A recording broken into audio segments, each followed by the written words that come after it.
It's great for me to be for the first time in your beautiful country. Last week we celebrated Liberation Day in the Netherlands. Canadian soldiers, as you know, played a very important role in the liberation of the Netherlands in the years 1944 and 1945. And I'd like to start my first speech here in Canada by saying to you that we are immensely grateful for that. Young Canadians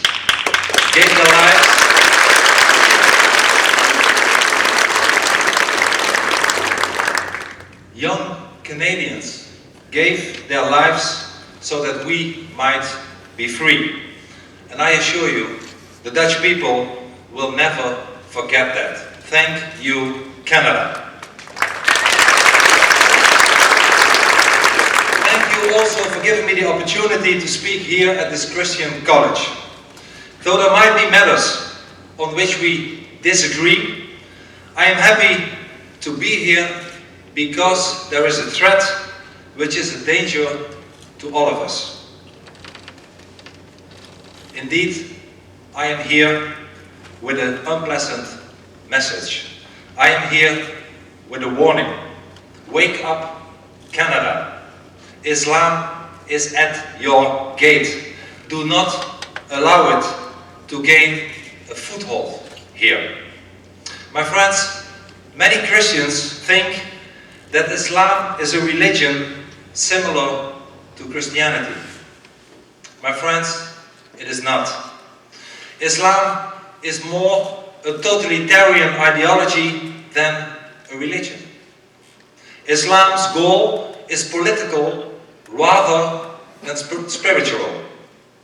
It wants to establish a state on earth ruled by the Sharia, the Islamic law. Islam aims for the submission, whether by persuasion, intimidation, or violence, of all non-Muslims. Some Christians think that Muhammad is a figure that resembles Jesus.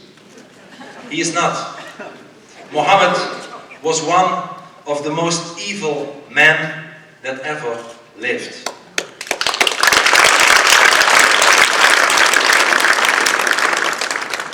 But before I continue, I want to make clear, however, that I do not have a problem with people, nor with Muslims as such.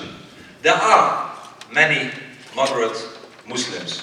And I always make a distinction between the ideology and the people, between Islam and Muslims.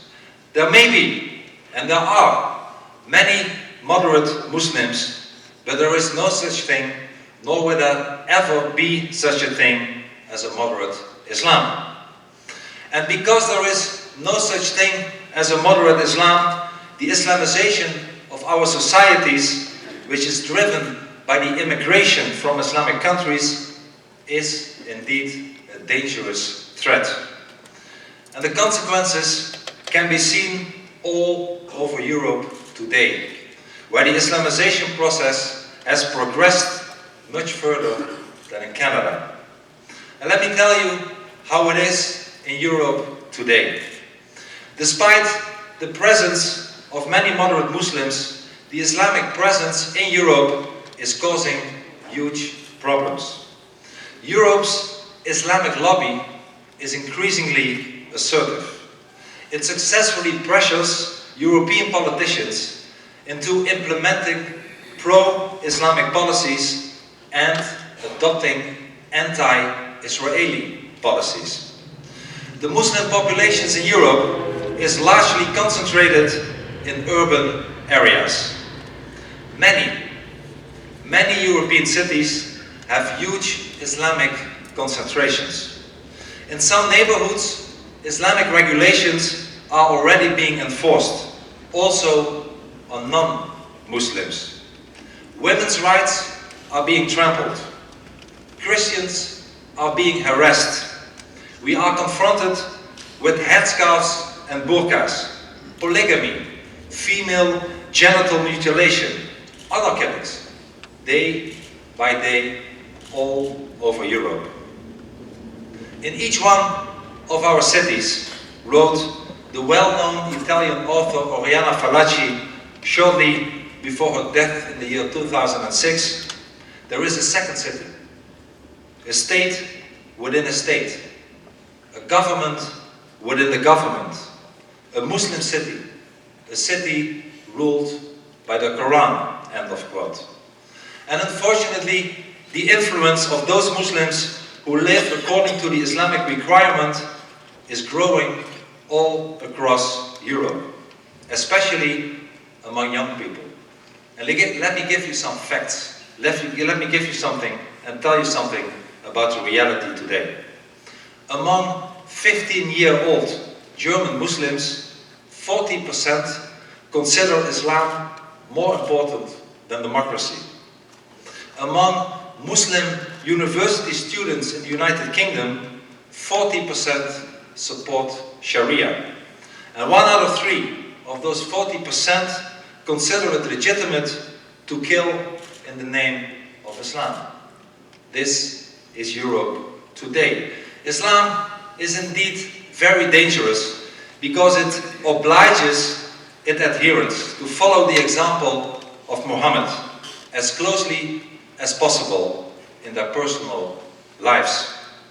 And that is why it's our duty, and I consider it also my personal duty, to unmask Muhammad. And that is why next year I intend to release a film about this evil man whose brainchild Islam has been directly responsible for the deaths of millions of people in the last 1400 years. And the life and deeds of Muhammad are well known to us.